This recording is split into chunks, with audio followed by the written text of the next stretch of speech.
All right, so I'm gonna do things a little different tonight, man, because I get I tired like of that. being fucking professional, man. I like that. I get tired of being fucking professional. I get tired of, I've been doing the same thing. I thought about it today. We've been doing this show since 2018, and it's 2024 now. That's a long time. I remember when you came up with it in the loft downtown. Yeah, I remember that, and it sort of got away from what my original mission was with it. The show was always supposed to be edgy, right? But you know, when you have personnel changes, you can't necessarily do this. You know, you can't necessarily keep the same thing going on when you change the team up a little bit. You feel what I'm Well, saying?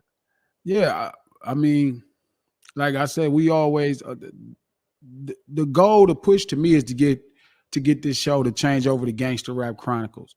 Like Gangster Chronicles was always a brilliant idea, you know what I mean, with the original personnel. You know what I'm saying? It was always perfect. Like it was casted for the idea.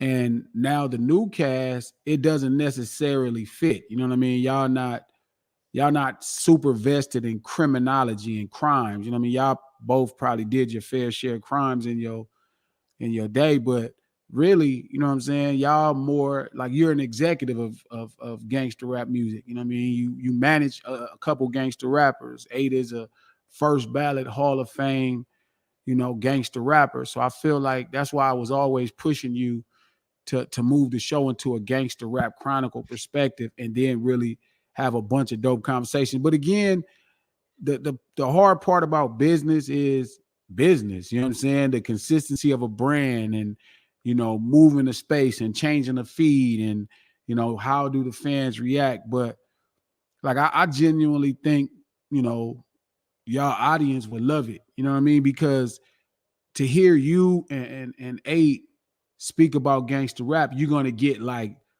40 years of wisdom in a completely different space. Yeah, but you know what though, bro? And I wish, you know, shout out to the homie EIht. He may be popping in for a minute. My man been real sick for the past few Yeah, weeks. get well, EIht. Yeah, yeah. Get well, EIht. But got the homie Glasses Malone here with me. One thing about it though, G, whatever we doing, we gotta be edgy with it. Like when Yeah. I created this show, it was to be edgy, and to be edgy, you have to have an opinion, dog. I'm so sick of sitting in the middle on shit because people don't want to upset nobody. And I get it. You feel what I'm saying? Don't nobody Sure. want beef, man, but I'm tired of it, man. So from here on out, I'm gonna speak what's on my mind, dog. I'm tired of playing the game. You feel what I'm saying? Long as you articulate your thoughts clearly, I mean, I'm really tired of playing the game. you know how we do it on No Ceilings. You feel me? I'm going to say what I think. Now, you know, obviously man, I seen Lord Jamar today, like commenting on one of my thoughts. You know what I'm saying? On Like which one? on Drake not being hip hop. And Lord Jamar was like, oh, I get what he's saying. You know what I'm saying? And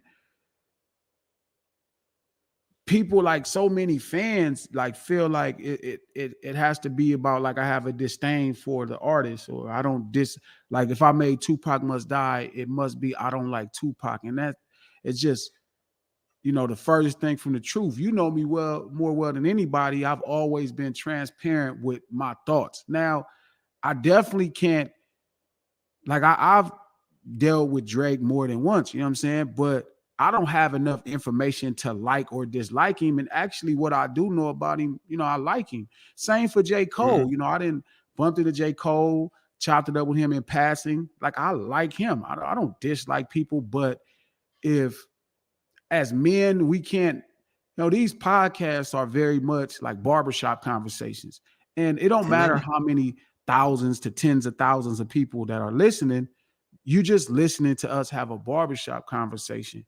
And I'm transparent. That's why you don't hear me, you know, even in private or public, I don't call, you know me, I don't call Drake out of his name. You know what I mean? I wouldn't call J. Cole out of his name, even if I'm describing an action, you know what I'm saying, that he's doing. So, you know what I mean? I do think there's a space where people are just overtly sensitive to where it's like they go right to oh, I hate this person. You know what I mean? He got to hate this person, Mhm. or let me attack him because I like this person. I'm defending him. And it's weird to me, bro, because even on my social medias, like the people that they feel like they're defending who I'm not even attacking, bro, is like they wouldn't even tweet you or talk to you if they saw you. Like, you know, I'm the type of person, you see how fans been since you know me, since I first started, you know, ascertaining some level of fame. I always been pretty personable with people. Like, to me, I'm like a person of the people. You know what I'm saying? So to watch people treat me like I'm some kind of outcast, that I would be the person that's not relatable, and some dude who really, you know, to the most suburban kid, I'm still more relatable than Drake or J. Cole. You know what I'm saying? Like, I'm pretty much straight up and down. You know what I mean? But Yeah. again, everybody take the crip part and that means that, you know, I would hurt somebody innocent or snatch some old lady purse. So they, you know, your brand gets outcasted into a space of fear, or I need to present myself overtly tough versus just treating somebody like a regular person. Well, the thing is, man, I just think we too sensitive today as a society, as just men in general. I notice sometimes, and I ain't going and speaking for nobody else on this show because I can't, because my man Eight ain't here tonight. But I think we too sensitive sometimes. A lot of times I want to have conversations, but then the thing comes up, well, we may get so and so upset. Why? Why My are we boy, worried about that? my boy, Hold on, G, let me land on this. If we are going to be the people that speak on the culture, dog, we can't be worried about people getting mad, dog. We can't worry about people getting upset. Now, I'm going to tell you this. I would never come on. I'm never go do the ambush journalism. I'm never go do the stuff to where we just dissing people just to diss people. You feel what I mean? That ain't yeah, cool right there. But I think if I have an opinion about somebody's music, like I'm gonna tell you that new Busta Bus, and I'm a Busta Bus fan. I'm a Busta Rhymes fan, man. I can't stand a new record though. I haven't heard it. You know, do the Busta Bus Part 2. The original was cool when it first came out. That should have been left where it was at before. But no, that's no disrespect to Busta Rhymes. I've supported every last one of Busta Rhymes' albums. I just don't like his new music, and I think I should have a right to say that without offending nobody. I don't think Busta would be mad if I said that because I love Busta Rhymes. I think Busta Rhymes is one of the greatest of all time to ever do it. Extinction Level Event 2, loved it. Thought it was a Sure. brilliant album. Thought it fit where he was at, but to see Busta Bus trying to attempt to make dance music all over again is just like, bro, do your stuff, Busta Bus. I mean, but he's And I'm, made dance music his whole career. yeah, he has, dog, but it seemed like with this one, man, he kind of trying to chase something. Maybe I haven't And heard I it. could be, and I could be wrong, but then again, that's just my opinion, and that's no disrespect to the guy. You feel what I'm saying? That's no Sure. disrespect to I Busta mean, Rhymes. I truly love the LL Cool J Q-Tip album, The Force. I I loved think it it's too. brilliant. And I think that Busta Bus, like when Busta Bus did Extinction Level Event, I love that album. See, that's one of my favorite Busta Rhymes albums because he was doing what was true to him. And I know Busta Bus is back on a major label now. And I think Busta Bus, it may be a thing where Busta Bus used to having hit records, dog. Sure. And if you He used, signed to a record company, it would probably make sense for you to try to make a hit record or make a good record. So I mean, but Busta has always took artistic gambles. You know what I mean? So I'm sure sometimes he can miss wide left or wide right. But I'm yeah, sure, I think there is a space for a level of critique, even for the gods of New York street urban culture, from an art level to be critiqued. Same for anyone else. That like J. Cole, like even when we talked about the J. Cole record, Port Antonio, is like, this is not about me critiquing his art or his ability. This is me critiquing the approach, what's being said. You know what I mean? So mhm. you just have to be okay. Just like when people don't like my music, you know what I'm saying? Like I'll put out music and people won't like it, and that's just the end of it. I'm not gonna fight them because they don't like my music, but I mean, people can be a bit sensitive. Do I think Bus is sensitive, knowing him and fellowshipping with him? Nah. You know what I mean? He'll take that and hear what you're saying and, come back stronger. This is And a that wouldn't be no record-making diss. And monster. you know what, man? I really hope that's just my opinion. That don't mean I'm not gonna support Busta Bus. That don't mean I'm not gonna keep loving him for what he does. this one misstep. This is probably the first song Busta Rhymes have ever had in his whole long story career that I didn't like. And I tried to like it. G wanted to like it. I listened to that record about 10, 15 times already. You know what? But I will say this while I'm talking, not to get too much into a negative space, man. That new Ab Soul is off the hook, dog. Yeah. Soul is Ab special. Soul, Ab Soul. I think I've said it on this show a number of times. Probably my favorite rapper over at TDE. Yeah, You know, I've had dope. these conversations with you. Soul is a real rapper, and that's not taking nothing from nobody else. All them brothers over there dope. But Soul, I've always thought that Soul was just on another level lyrically. You know, Soul will take you someplace, you know? Nah, Soul is amazing. No questions. You know, Ab Soul is that guy, man. I got privy to a record behind the scenes where they shot a video, and it's amazing. I expect nothing less from Soul. You know what I mean? What I really more expect more than anything from Soul is him to deliver some records. Like, and I tell him all the time, you know what I mean? Like I tell LeBron all the time, like it's time to, you know, make some records. Like, cause Soul is an underrated record maker. If you heard Fuck Glasses Malone, the album that's on Spotify now, there's a song with me and J-Rock called Dollars Make Sense. That's Ab Soul doing the chorus. Like Ab Soul knows how to make a record. He just, you know, got hell bent on showing everybody they're not a better MC. But most people don't give credence to this, but MCing at a mass level, even lyricism at a mass level, is still judged based off of how popular your records are. Like Jay-Z can only be in the running, or Tupac can only be in the running, or Biggie or Nas, because of their biggest songs. That puts you on a radar of all the audience. Yeah, well, you know, somebody will even take this conversation and take that as a slight to everybody else in TDE, because I said that Ab Soul is my favorite rapper. I love J-Rock's music. I think J-Rock got slaps. You know, Kendrick. See, you know how I feel you about can't Kendrick. be sensitive and always try to clear it up. Hold on, but listen. Yeah, but listen to me though, dog. And Punch is probably my second favorite rapper over there. Sure. Punch is hard. Sure. And this ain't me clearing it up. I'm just saying, man, I'm so sick of the space we in right now, dog. It's extra. Then stop honoring it. It's extra. What's the nice word I can say about it? The climate today is just zesty as hell, dog. Well, you only empower it when you be a part of it. That's why I don't really hold my opinion back. I mean, I'm not holding my opinion up. I'm gonna tell you this, and I want to apologize to the fans, and I don't want nobody to take this no kind of way. Our last week's episode was whack. It was trash. It's okay. Yeah. I told you that after we got finished recording. I said, dog, I did not like this episode, dog. We can't just come in and just breeze through the show without saying what we mean, bro. Well, you got to listen to people, right? And then you got to respond appropriately when they speaking to you. Yeah. And I think that's the beginning. I think that's the start. I don't want it to be tabloid journalism, you know what I mean? Or tabloid podcasting versus two really knowledgeable people. One, like I said, a first ballot Hall of Famer, and another, you know, executive of the genre, you know, being honest about their opinion, especially somebody like EIht has all the credentials in the world to judge music.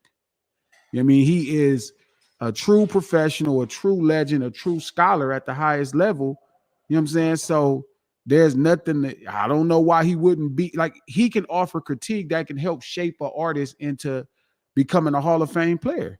But what he can't worry about though, bro, he can't worry about people getting upset, bro. I don't know why the hell EIht would worry about people getting upset. He don't function with everybody. You know what I'm saying? It ain't like he in the mix with everybody. So, you know, if he thinks, I think it's right for EIht to be able to say to somebody, hey, you know what, you need to work on that. Look, it's one thing, big bro, for people to just, oh, you whack and you suck and you are. Yeah, we ain't gonna never disrespect nobody. Yeah. That's not what I'm talking about. See, I'm not gonna ever do what the other cats do this down the road or whatever. Like, we not like us. That's what I'm saying. We never go do the tabloid stuff. You feel what I'm saying? We not a gossip column. That's not what we go do. But as gangster rap, you know, as gangster rap you two guys is gangster rap like professionals, of over 30 years. It's incumbent, that you be transparent with your critique for moves made by artists and music that they release. 100%. But I wish we could play music on here, man. That new app Soul is hard, dog. Squeeze first too. No, You know what I was thinking kill about? him. You know what I was thinking about too, bro? I was thinking about all this stuff that's going down with P. Diddy right now, right? Sure. With Diddy. And I ain't even go getting all that. I was just thinking about it. You got 120 people filing a lawsuit, bro. And you have them with a 1-800 number now where people can call in. How many of the lawsuits you think is frivolous? How do you police that, bro? 120 lawsuits coming. 119 people coming is your way. frivolous. Listen, everybody who functioned with Puff past 1994 knew who Puff was. So again, like, you can't convince me that people were this. Like, I saw an interview with a local West Coast act. It's a female singer. Her name is Tania. She was doing a sit down where she was talking about she'd been to a Puff party and she didn't do nothing. But to some degree, I think she was like a stripper, or maybe like, I don't know. I don't want to call nobody no sex worker, because even though that phrase is really nice, like, I don't know, you don't want to call somebody that they not. But I'm saying that she didn't do nothing. Like, nobody went to Puff party not understanding the goal is to get high, laid, or drunk. Or all the above, with the goal of achieving something else that they desire. Maybe it's success in the music business. Maybe it's money. Everybody know what they was going for. You remember when we did the episode, we had the Giants up there and we was just up there all kicking it? Giants, where? And I told y'all I went to a party where they had the pink stuff on the pink powder on the trays and stuff. Yeah. That was a Puff party, dog. It just wasn't, and I didn't, to be honest with you, dog, I thought it was crazy. And I talked about this party a couple of times, right? It's on the show numerous times, right? I think it was what it was. It wasn't no different than the 30 or 40 other Hollywood parties I went to. That's what people go there for, bro. They go to get faded.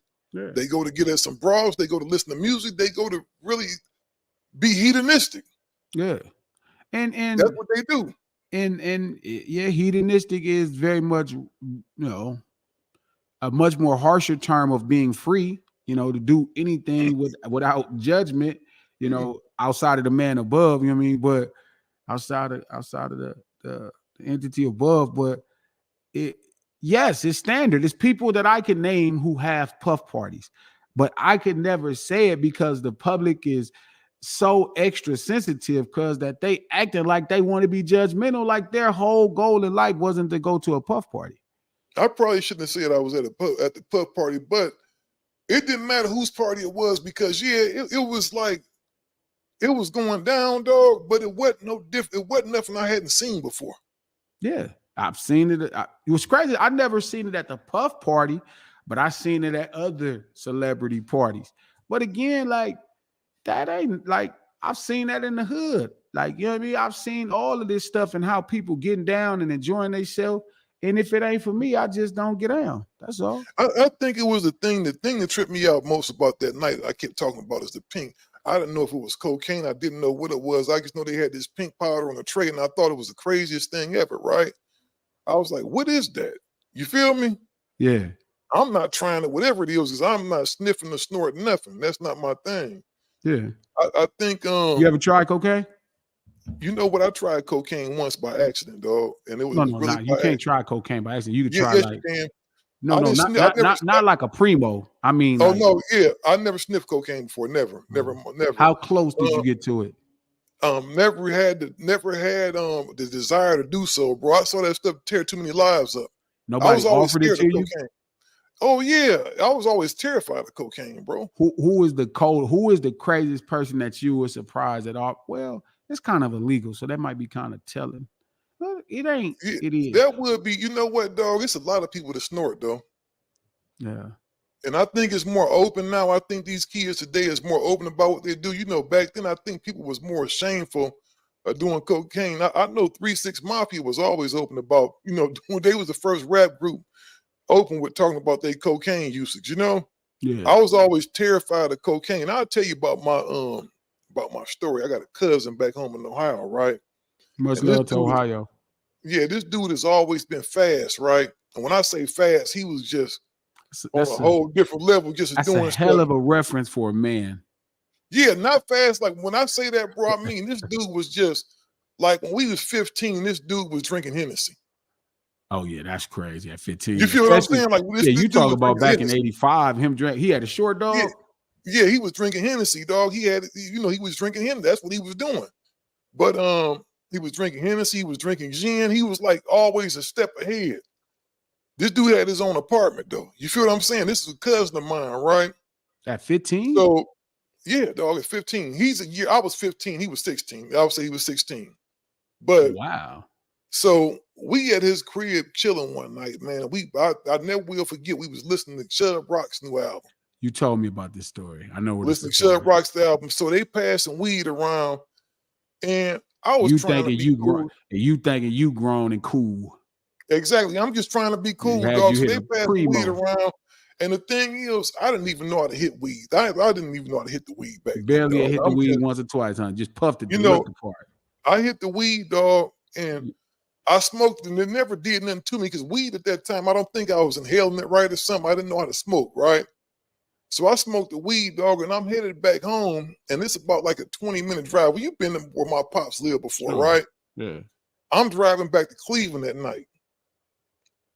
So I got like a 30, 40-minute drive, right? I get on the freeway, dog, and my whole face started feeling numb. Like to the point I thought something was wrong with me, dog. Like first thing that happened is my heart started beating fast, like a boom, boom, boom, boom, boom, boom, boom, boom, boom, boom, boom, boom. You didn't And my face got real numb. when you pulled the J, you didn't hear the crackle. Bro, well, I didn't know what the You hell wouldn't was even going knew on. what to Like I said, listen I was to. just green. I didn't know Yeah. what it was, dog. Boy, And I went home, yeah.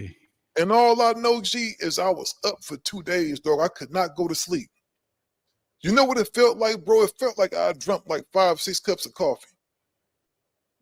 I couldn't go to sleep, but I was scared, man. I was very, very scared. And I told my pops about it. I always was able to share stuff with my dad, man. I told him about it. He said, son, you got to be real careful about doing what you do. You know what I'm saying? About who you doing certain things with. And that was my thing right there. From that time on, dog, I never just hit nobody else's weed after that. You feel me? So they got you. So Hector got you like Smokey and Friday. Mm-hmm. You was in a pigeon coop at home. Yeah, you know, I was in the pigeon coop. I just couldn't go to sleep. And what was crazy about it, I was going to my mama's house, and my mama is very much one of them type of people. So I was nervous that my mom knew I was high, something was wrong with me. So I stayed outside, dog, and I took a shower, man. I tried to go to sleep and couldn't go to sleep, dog. And couldn't go to sleep. That was the first time I tried, that was the first and only time I tried cocaine. I was always scared of it because I felt like if that little bit of cocaine did that to me that was in that weed, dog, I was always like, what would powder do to a motherfucker? You feel me? Yeah. I just never had no interest in doing that, man. I never had no interest. I'm gonna tell you, the one thing I always was on, though, bro, I always liked psychedelics. Like I took acid before. That's fun. That's a rocking. Well, you got a little rock spirit. You know what I mean? It's a little Jimi Hendrix somewhere in you. You really lean. You got a rock lean about yourself. Yeah, I like shrooms, man. Shrooms is the shit to me. How the hell do you take? Is acid the one you put on your tongue? Yeah, you put a tab on your tongue. But I'm gonna tell you, the first time I tried acid, dog, you get a stamp. It's like a stamp that you get, and they got like different colors on back in Ohio, right? I hung around some white boys, right? Yeah. So he gave me like a whole stamp before, and what I didn't know, I took like half the stamp, right? So when I took half the stamp, it takes a while. Wait a minute. You lick the stamp, or you put the stamp and it dissolves in your mouth? Yeah, you put the stamp like in your tongue, like you lick the stamp, and it like dissolves, or you just lick it and then you just get rid of it. Like you hold it on there for a minute, like then you know when it starts feeling paper, you just take it out. Is PCP considered a psychedelic? I don't know. I would never mess with no PCP though, Let me dog. see. Go ahead. PCP I'm some listening. different stuff. But so when I tried that, man, I took like a half a stamp, right? And I remember, man, I was hanging out with some white dudes, and they was listening to Deep Purple, right? This song, Purple Strangers, right? Yeah. Perfect Strangers. They had this song, rock song called Perfect Strangers. I should love rock and roll music, right? So we just kicking it, man. And they had all of these like Led Zeppelin posters on their wall, and it started looking like the wall was like water for a minute, man. It was like the whole wall was like wavy, right? And so I'm looking at the wall tripping, man. And I walk home, dog, and I'm just like really tripping, dog, because it's like I felt like I was walking underwater. I get back to my crib, man. I get back to my crib and I'm watching TV. Gee, when I tell you that you know how TV goes off, man, and like those what are they called? Those like commercials, infomercials. You know Yeah, those yeah. infomercials? Sure, sure. The lady on the infomercial was talking to me, bro. Oh, no. So a PCP is a hallucinogenic. So I think a hallucinogenic is different than a psychedelic. Go ahead. But I'm bro, listening. the lady on the infomercial was talking to me. Like really talking to me, bro. Okay. It remind me of Harold and Kumar go to White Castle. That's something that will happen right there. That's that drug that Doogie Howser was taking, and Harold and Kumar goes to White Castle. A psychedelic is a type of hallucinogen that produces a non-ordinary mental state or trip that's often accompanied by a feeling of expanded consciousness. The term psychedelic is sometimes used more broadly to include other types of hallucinogens, such as salvia and MDMA. So I guess it is like that. Yeah. Yeah, but I ain't never messed with no PCP though, dog. You That got homies PCP is that have all though. powerful stuff. Huh? You got homies that have. You Oh ever yeah, seen for somebody? sure. You ever seen somebody hit a stick? Oh man, yeah, it's a scary thing, man. Man, jail felony. If I ever thought about trying PCP, jail felony would be the rapper that would. If a rapper could ever influence me to do some jail felony. Jail felony used to have the best songs about smoking Yeah. Sherm. Sherm stick is a classic. You know what though, man? Definitely, I think when you try certain drugs, man, you want to be around somebody because you can trip out, dog. Like even somebody smoking something as simple as weed for the first time, dog. You want to be around somebody that's cool. I never thought it was cool to like trick somebody. Some people like to get people so stoned, dog, that they start tripping out. That ain't a cool feeling, dog. Being so stoned that you uncomfortable, bro. It's not cool, bro. I remember one time, man, I Yeah. had ate some edibles, right? And Yeah. we was over some parents' house. This one my son was playing football at Bosco, right? So we Yeah. over this one couple's house, man, we kicking it, right? We barbecuing and stuff. So they got some candy in the thing, and you know I love sweets, right? So I'm eating these gummy worms, right? They tasted so Not good, man. They knowing were they real hit sour a and sweet. And so I'm just like, I don't like probably ate like 20 of these gummies, right? Next thing you know, man, I'm feeling so high. Like first the high hit me and I'm feeling cool, but then it just hit me to where the point it wasn't cool. It felt like everybody in the party was looking at me, man. Like they was talking to me and I was just like, oh, I'm so high. I hope I don't say nothing stupid. Hey, I we was should so auction off my alcohol virginity. Pause. alcohol. You know what, bro? I would like to see you try to smoke weed one time. I No, don't no, know if alcohol would be we no should good for you. auction off my alcohol virginity, bro.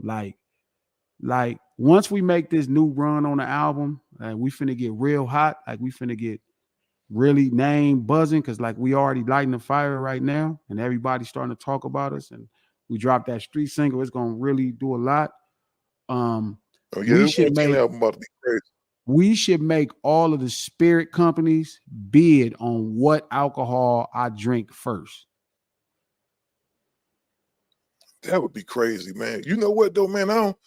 I think if you go try something first, maybe a drink is the best thing. I would probably say a shot of Hennessy or something like that, dog. Whoever pay, they gotta Yeah, pay. whoever pay. I had to hit the homies up at Shefflin to see because Shefflin might be the one to pay for that, dog. I know I would like to see you.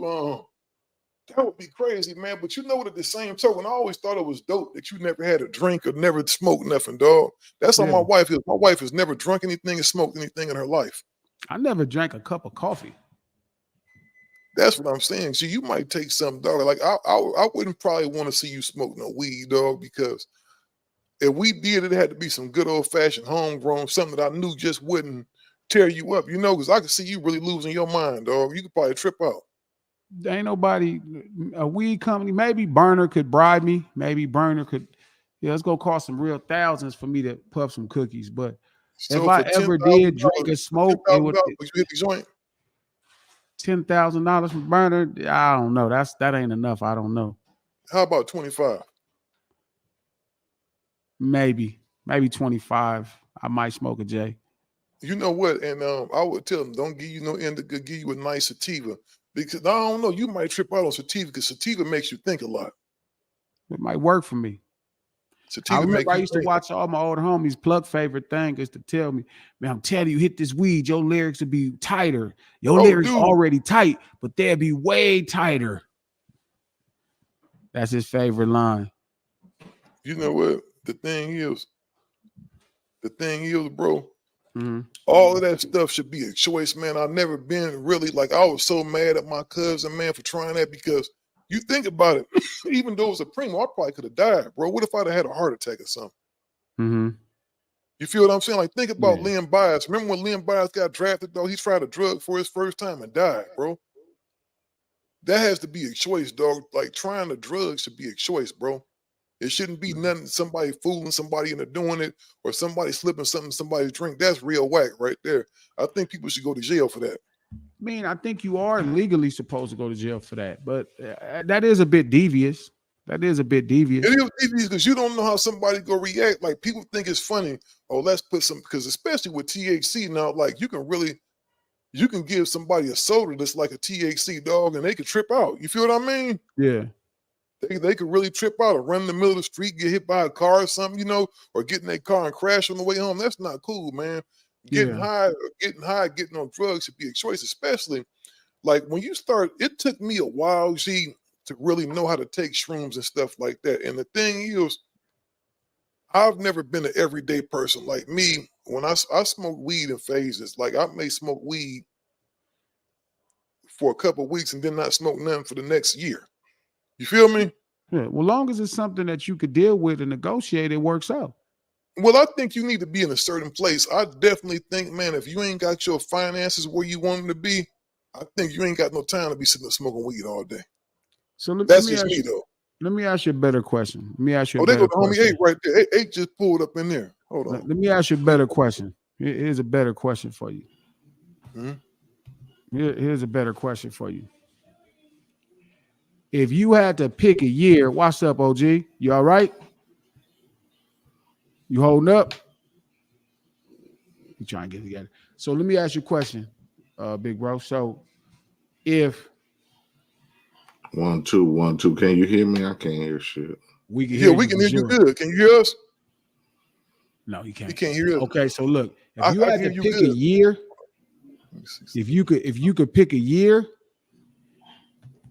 that the sensitivity level could go back to, what year would it be? Where you was like, this is the furthest, you know what I mean? Society, this is the most sensitive society should be. It'd be Probably 19. 85 or 90. Oh, society wasn't that sensitive at all back in. Well, Hold on, G. Let me see if yeah, I I can get guess it eight straight. was. Hold on. Hold on. I can hear him good. Hold on. Let me call him real quick. Walk him through this real quick. Let me walk him through this real quick. Hold on. Let me walk him through this real quick. Yeah, G, 85 or 90. Yeah, you on a computer? Go on your you in front because we can hear you good. We was hearing you perfect. Go on the computer and go to your go to your settings. Go to settings, or you can even jump on your phone if you want to. Want to send a link to your phone?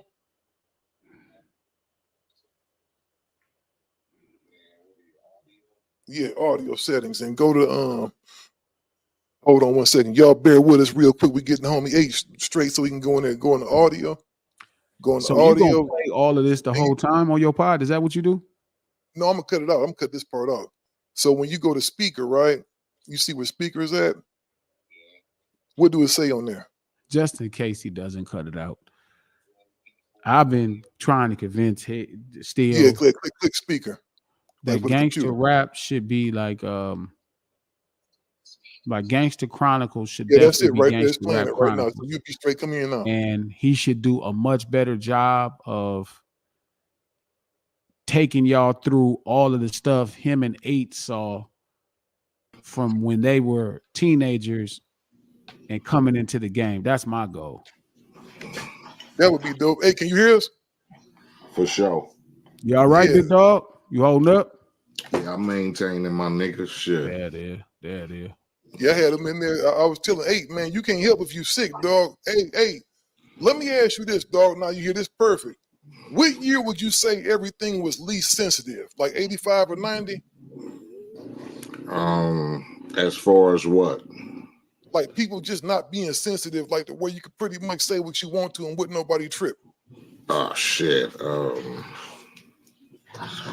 I mean, as far as a lot of shit today, I mean, we basically we just had censorship when it came to our music as far as the radio. Niggas didn't get, up in an uproar over certain shit. You could say certain things about certain motherfuckers and it wouldn't be I guess out of line, so to speak. You get me? Mm-hmm. And I can remember that back when I first started rapping, the mid 80s, the early 90s. I don't know when niggas got so sensitive over shit, You know what I was listening to today?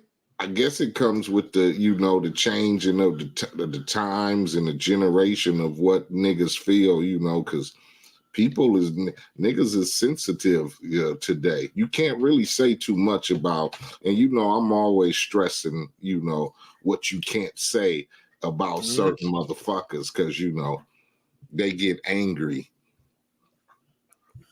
Yeah, you know what? I wonder what happened to this is net. He'll pop back. Yeah, he'll pop back. But you still there? Yeah, I'm here. Oh, for sure. Yeah, we can hear you. His thing is went out. But the thing is this, right? Yeah. I was listening to DMX today, Where the Hood At? And it was on, I was listening to Sirius XM.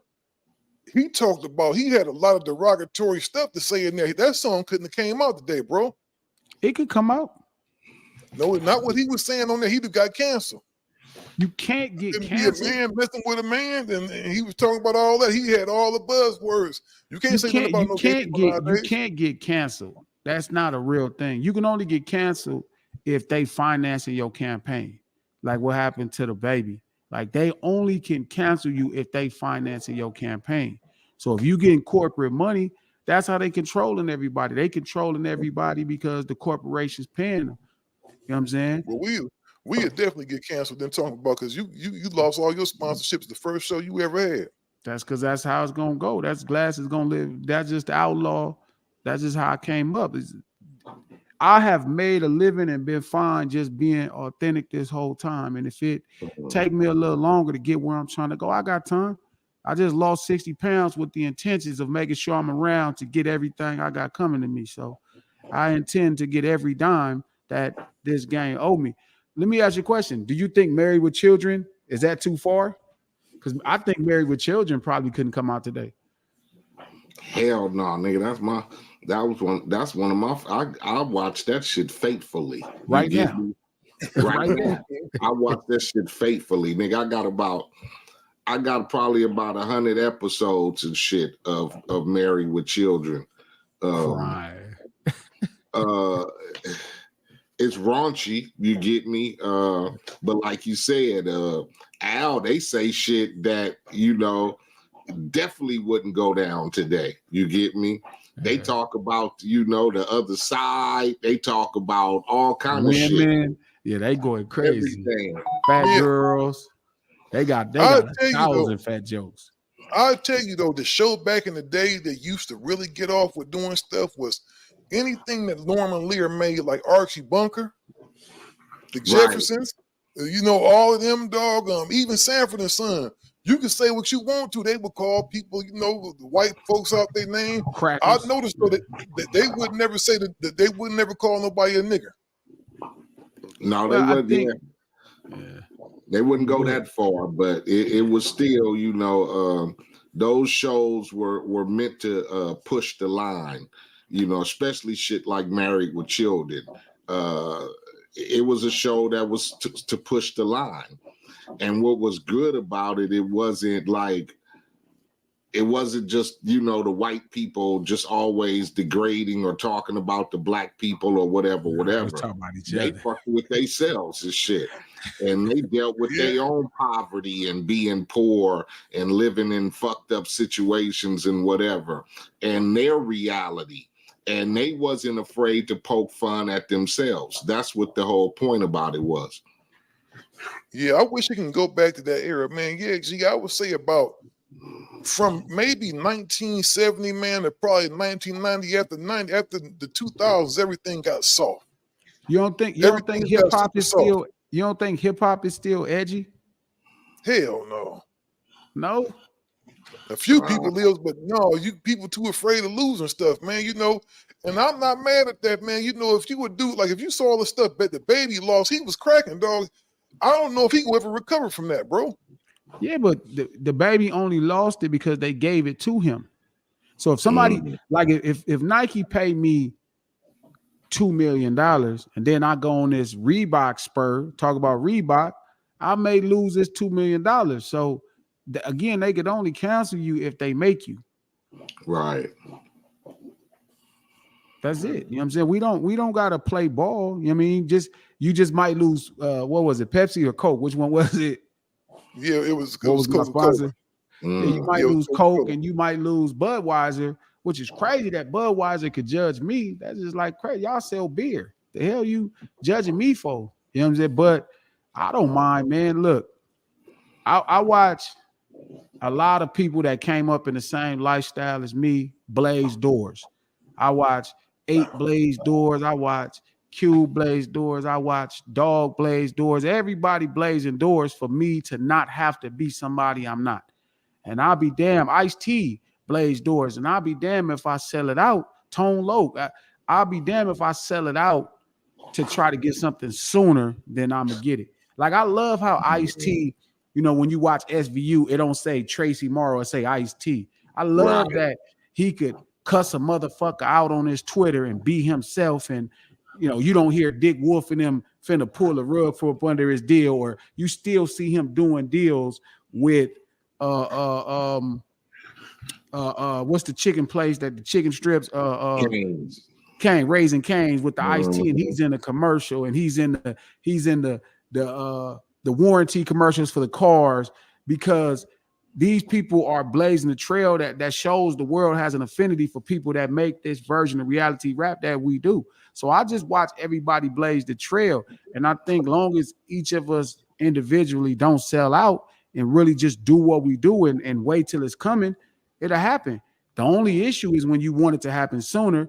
Well, guess what? They might want a little booty for that. You might have to go to a puff party. You know what? I had this conversation with EIht today, G. What I was telling Glasses EIht before you came on, right? I was telling him, man, that I wish that we can do the show like we do the conversations that we have offline. Right. And with nobody, because I think if we had the conversations we really be having, man, I think we'd be the #1 show in the world, dog, because we don't be necessarily dissing nobody, but we just be really telling the truth.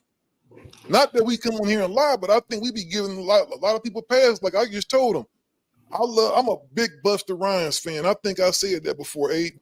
Right. I don't like that new single he came out with. I don't like it. I just don't. I'm not gonna sit up here and say it's trash, but I don't like it. But that's no knock against Busta Rhymes. I love Busta Rhymes as a person. I think his music. I think he gave us some incredible music. I just don't like this particular song. That don't mean I don't like Busta Bust.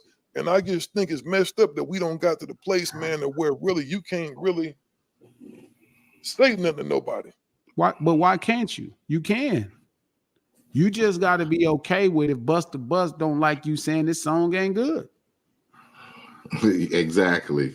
So if you worried about Busta Rhymes' feelings, you know what I mean, you better not say what you saying. But again, if you want anybody to respect you as a man and have your opinion, you're gonna rub some people the wrong way. That just come with the territory. That's part of the stuff Adam had to go through and forging his path for what those white folks start calling gangster rap. You know what I mean? They was telling exactly how it was. They wasn't the media darlings.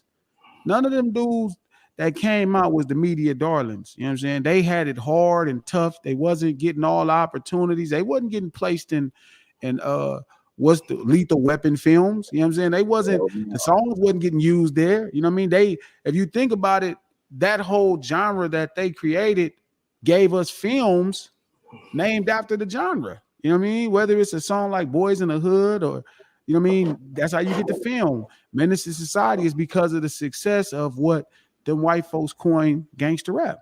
So, fortune favors the brave. You know, if you gonna say what you want to say, just be okay with that somebody might want to walk up and kick your ass because they feelings hurt. Man, you know what? I really hope somebody, man, I think people sometimes think I ain't no Crip or no blood. I wish somebody would. Somebody get hurt real bad, dog. Now, before you get to threatening people, that's not what I'm saying, man. I was what I try to tell. I try to tell. That's what I was saying the other day when we was talking. Like, some niggas just gonna be butthurt. Yeah, it don't matter how you try to word it, but at the end of the day, some niggas gonna be butthurt. Some niggas can't take criticism, or as opposed to it coming from someone who's not of their peers. You feel me? Like you said, nigga, I don't have anything personal with you, but as far as your work and whatever, blah, blah, blah, my opinion might be, different than what somebody might be blowing smoke up your ass, and that might intend, like you said, a nigga might want to step to you and be like, nigga, what you mean? What you mean? Like, nigga, it's just my opinion. Like, I don't have anything personal, but just like I told you, some niggas you gonna have to expect that approach because they're sensitive. Yeah, and it's a whole lot of sensitive people nowadays, man, because it didn't used to be like that before, dog. You tell somebody their stuff was, man, this ain't good, you just have to accept that. Yeah, I heard the writers had it pretty bad. I heard stories of Soren and them telling me that people did approach them like, what's up with this? You feel me? I've never, regardless of what I felt, if I didn't get a good write-up in a magazine, if I expected, 4 mics and they gave me 3 or 3.5, or, I've always accepted criticism, Everybody not gonna like everything, and I've accepted that. This song was hard, but I didn't like this one, man. I didn't like, and that's your opinion. I'm not gonna get offended because you're not gonna like everything I do. That just comes with being a professional artist to me, and that's with anything, nigga. If I was building lowriders and shit, some niggas ain't gonna like one of my builds. Some niggas ain't gonna like one of my paint jobs or one of my setups. You get me? It's just and niggas have the right to do that. Now, how you accept that and how a nigga come at me telling me about my shit, it's a difference of opinion. Nigga ain't gonna just walk up and be like, nigga, your setup was fucked up. Your setup was this, or you nigga. Now you might warrant a slap or two or confrontation, as opposed to, hey man, hey, you the one that hooked up to so and so. Yeah, man, yeah, shit. I usually do my shit like this, or I seen some shit like this. Maybe next time you should do this or do that. I might take your opinion of what you're telling me, and I might try it. It just all the way you got to come at a motherfucker, I guess. Oh, G, you got to put 8 in the 110 album, dog. For sure. G, Glasses is doing this whole project 8 called 110. It's like a super group, but it's all about culture. It's called Custom Culture. It's about car culture. Every song is about like low ride. You feel me? Yeah, definitely. It's just if the Beach Boys was Crips, this is what they shit would sound like. Yeah. Oh yeah, that's cracking. So let me ask y'all this, and let me see if either one of y'all, what album that y'all came out that got hyped up, man, that just was super, that was overrated to y'all? Illmatic. You think Illmatic was super overrated? Yeah. I mean, I think Illmatic wasn't made for me. So when I heard it, or even when I listen to it now, I find myself listening to it 30 times to figure out. I still ain't figured out quite what, all the homies from New York hear and feel. I still have no idea. I still don't get it. Like every time they frame the narrative, it be a bunch of stuff that don't quite make sense. But again, that's the thing about hip hop. Culturally, it don't have to make sense to me. I'm not from New York. I don't get it. I think it's cool. Like I like Life is Good is a way better album. What's the other joint? The follow-up joint. What's the follow-up to that came out in 96? That had the follow-up the world. Mm-hmm. They had the Jay-Z, If I Rule the World. That was that's the second album. Escobar, was that, what was that? No, that's not Esco, and that's crazy. I've listened. I like that record. I like Steelmatic. I love Steelmatic. Steelmatic makes sense to me.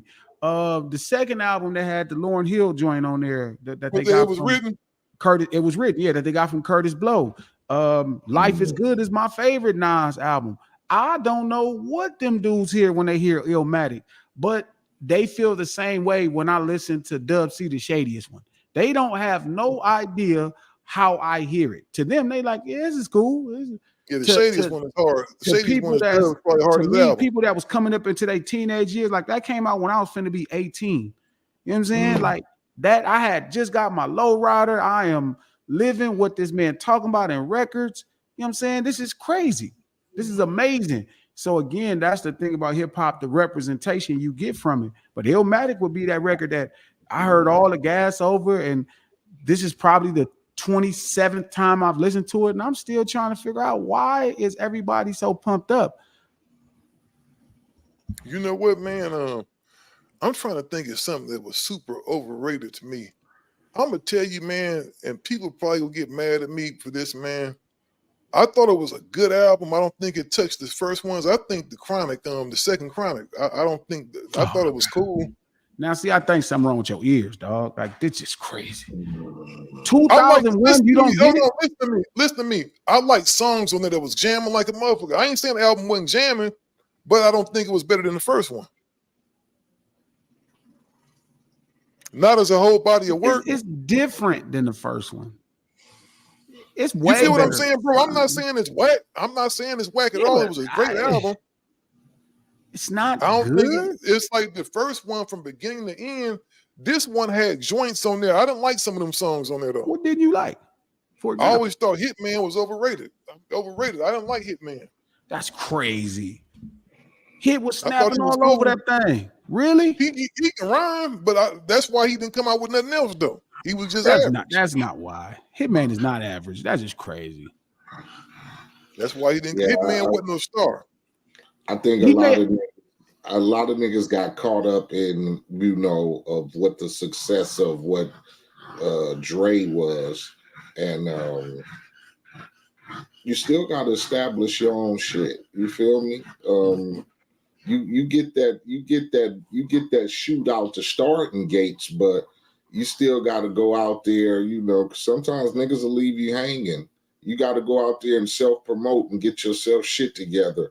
And a lot of times when you ride, you know, on someone else's ticket, you wait for them to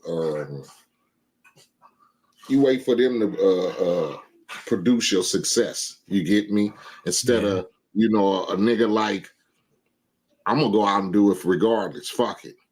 I'm not gonna wait around until I get an aftermath, a record deal, or if I look up and it's 2 years later and ain't shit happening, and we still riding the success off the project we did 2 years ago. Especially if I'm not signed as an artist or anything.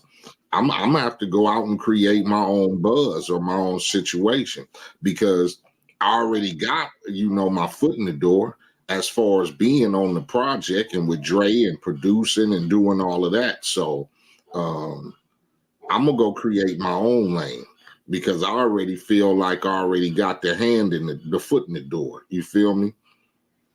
I think I'm we gonna tell gotta you the really. songs that was hard on there. I think we really got to talk to Hit to really figure out what happened.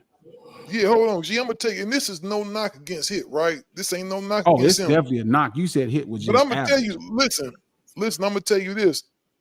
The FU record was dope. The Watcher was dope. Steele Dre was dope. Explosive was incredible. Forgot About Dre was good. The next episode was incredible. The Let's Get High record was Fuck You incredible. is fire. I said FU was good. I said it was good. Fuck You was good. Some LA niggas out like that.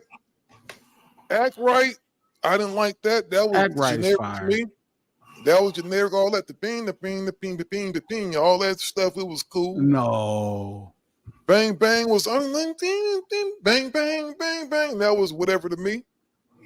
I thought the message was cool. It was like that. It had some amazing joints on there, but some of them songs was missing, dog. I like some of Hitman's raps, man, but other than that, man, Hitman looked like a dude that sit at home, eat donuts, and write raps all day. What that got to do with him being? See, this is why you can't have an opinion, because you just go too fucking far. See how you just said that shit? That fucked up. See, but you got to understand, that's what Steele wants to go there. You get me? He wants to go there, and I'll be telling him it's a certain way you go there. Like, we had this discussion. Now, if you're gonna say something about a nigga's work, that's cool. But you don't turn around and say, "Yeah, nigga look like he's sitting up eating donuts all day." Just man. You stepping over the line. Now you going personal. So now I'm gonna respond to you personal. I'm gonna say something about you or something personal, because what the fuck does my songs have to do with how I look?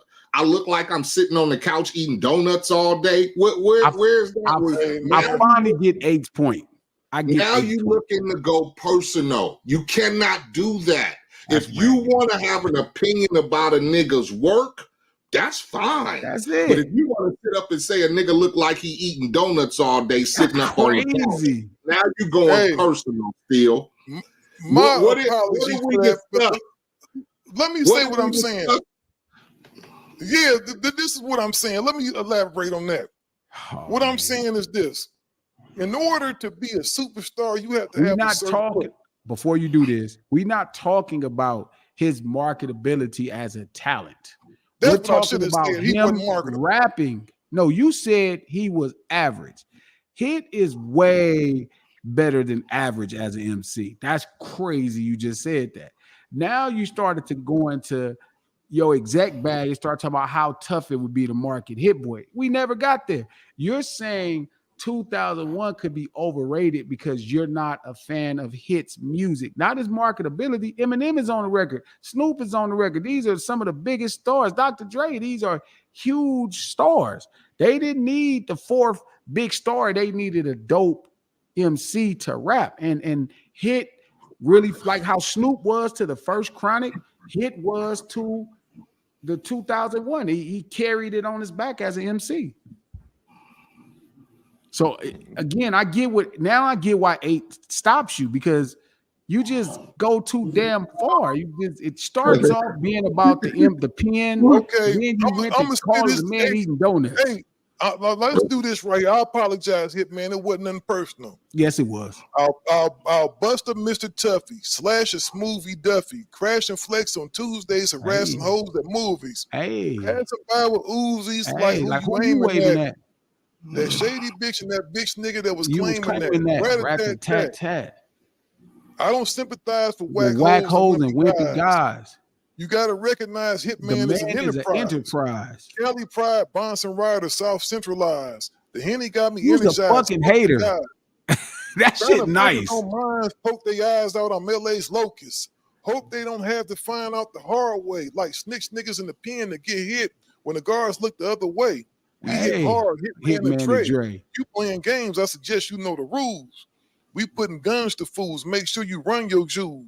Take your honey and cruise to the snooty and snooze. Cop booze. Pop coochie to this nut oozes. You shouldn't fuck with crews this sick. The aftermath is we rule shit. I'm big hit. Don't confuse me with no other. About to blow, motherfucker. That's Still, you's a fucking hater. That shit tough. That nigga is cool. Nice. That's nice. Was he 1, 2, 3 into the 4 nice? Bro, Snoop is a fucking EIht is a first ballot Hall of Famer. Snoop is like dog. Like that's not fair. Like Jesus Christ. Like compare that to shots hit the crowd, then everybody ran. Home hood stain. That's like memorable, dog. Yeah, no, but you talking about first ballot Hall of Famers. EIht and Dog are first ballot Hall of Famers. You can't compare everybody to EIht and Dog. They don't do that. He's not a culture. EIht is a cultural phenomenon. Dog is a cultural phenomenon. Q, not just dope MCs, they're also like revelations in culture. It's like their personal renaissance, bro. They represent something that never been seen versus Hit, who's just a nice MC. Well, like EIht said, like EIht alluded to earlier, right? And I shouldn't, you know what, Hit, I'm gonna apologize to you. I shouldn't. Nah, we ain't letting you appeal to me. I'm gonna make Hit cut your stupid ass out. Man, Hit, but call Hit. I'm gonna call Hit first thing in the morning. Tell him he make a diss on your ass and dish the shit out of you. You don't want to battle Hit. Man, Hit don't want to do that, dog. I have Hit serve your ass.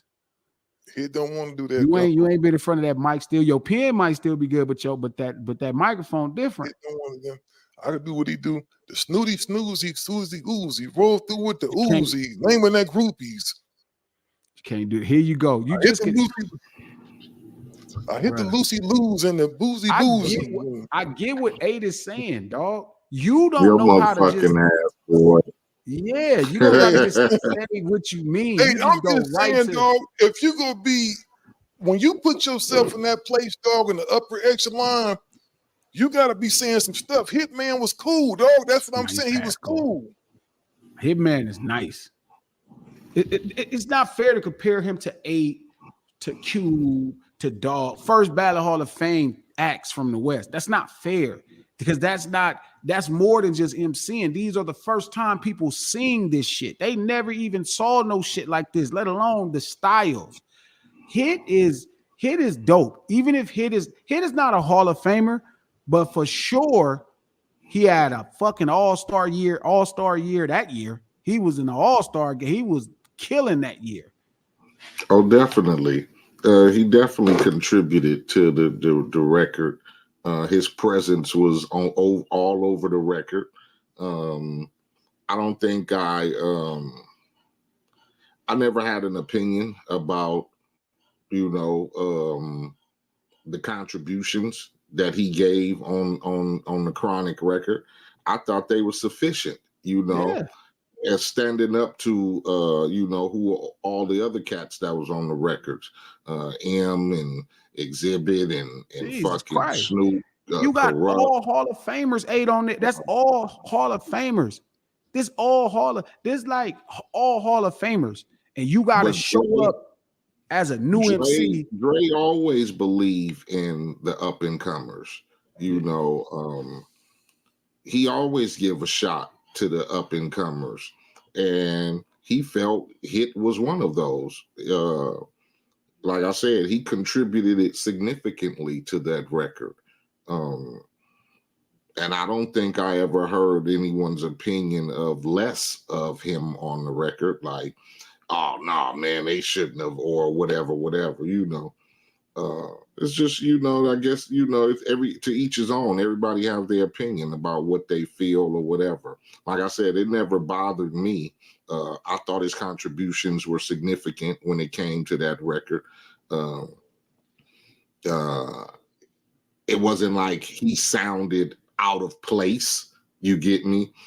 In comparison to, like you said, the Hall of Famers, whatever. He didn't sound out of place. Yeah. You know who he is on the Dynasty Lakers? He's Rick Fox. On the Dynasty Lakers. That's a good comparison. He's Rick Hey, you know Fox. what I was going to tell you real quick, G? Did you get that text message I sent you about Biggie and them stole that Juicy record from that dude from Mississippi? Yeah, I was ignoring you. Alabama. I was ignoring you. That was a real thing, dog. Like No, that wasn't no made up stuff. Dude, his record came out before Biggie's record. Nobody heard that record. I don't think Biggie stole it. I think Puffy probably heard that record because he said they was sending the demo off. He sounded Mr. the Big Belly Man. This is why people stop accepting demos because of silliness like this. That was hard, though. Let me see where my man at. No, he was dope. I'm not saying it wasn't a dope song, but that's just, you can't just go around saying somebody stole something, Steele. Man, that's what he said. There was a lot of people, and he had the receipts. He don't have no receipts. All he can say, he put his out first. But I mean, it is sampling in Tume, like that might happen. And so his name just happened to be Notorious B1, Big Daddy. His song was hard. It wasn't better than Juicy. It was dope.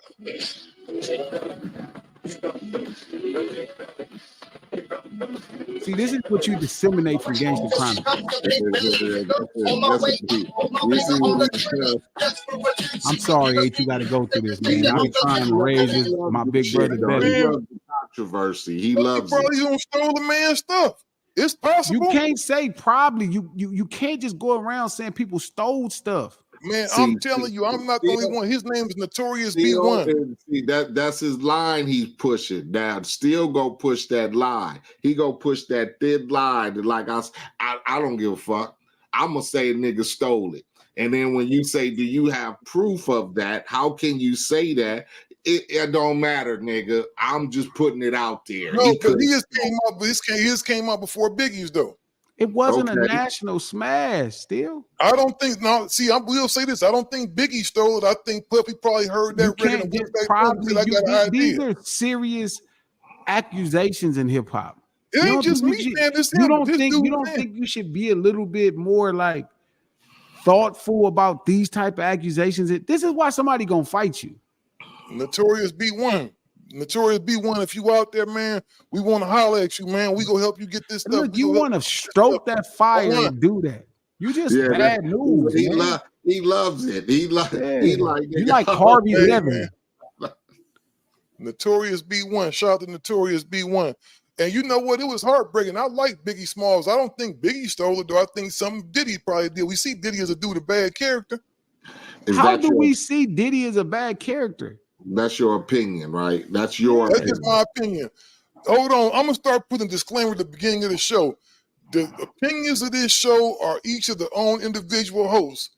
Norman Steele's opinion is not Eight's opinion. Eight's opinion is not Norman Steele's. When Glasses Malone say something crazy, it's not my opinion. It's his opinion, and I support it.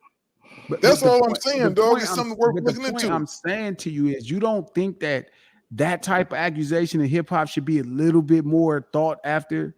Hey, like, man, I get the concept. If you say Notorious B1 came out with his M2 sample before, that's cool. That's all you got to say. But if you and his name just happened to be Notorious B1, listen. But if you start alleging, so what? Yeah, because what are you trying to allege? You're saying his name is Notorious. He had the sample. I'm not saying Big did it, but Puff did it. Hey, you are a professional rapper. You've been doing this for a long time. G, you a professional rapper. Don't this sound kind of familiar? Jesus.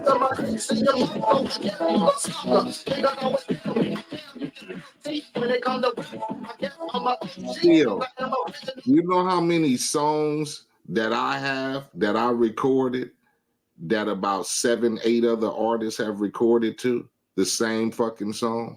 I got a song right now, fucking Drive By Miss Daisy. Main Source did The Friendly Game of Baseball. Same shit. Same sample, same motherfucking song breakdown. You know what people said? Oh, Main Source used that sample too. They didn't say one of y'all stole it. They just said both of y'all got good ears because both of y'all picked the good sample. And see, that's just something that's a coincidence. This Why one, is he it- why sounds is just it like this a Biggie's flow coincidence? sound just like his. Why isn't this a coincidence though? Why? Because Why, his name in is your Notorious opinion, B1. why, in your opinion, have they stolen this dude's shit? Why do you feel that? Because it sounded like it was all a dream. I used to read Word Up magazine. Friendly Game of Baseball sounds just like Drive By Miss Daisy. It comes on the same, it sounds the same. So why, in your opinion, did they steal this boy's identity? Why? Man, because Puppy heard that dude stuff. The demo probably landed across his You desk and he have said, oh, this is a good idea. You have no proof of that, though. You have no proof of it. You're And making. that's what Puppy was going to say. See, Puppy was smart. He knew that. He said, listen, You you're act like- starting to do what these other fake ass news people do. That's true. You cannot do that. Cannot do that. Just don't throw out stories because you want to throw them out. Have factuals on it. Go do the homework.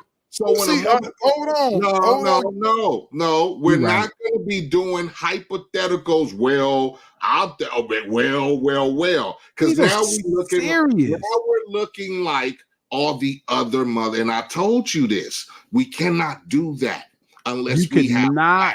We're not going to start throwing out stories just because they sound good. Yeah. Oh, no, see, that's not what I'm doing. See, the thing is, this is what I say. His record was out a year before that. So a year Go before do your homework, Steele. So what? He had his song out.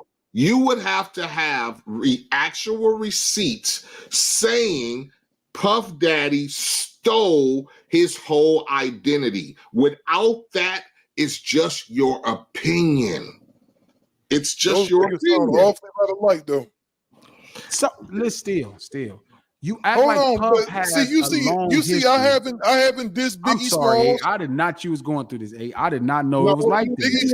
You're not dissing Biggie Smalls, but what Yes, you're you doing are. is you're falsifying accusations because you're turning around and saying, I don't think Biggie did it, but I think Puffy did it. And it's like you picking on Puff because he's in prison.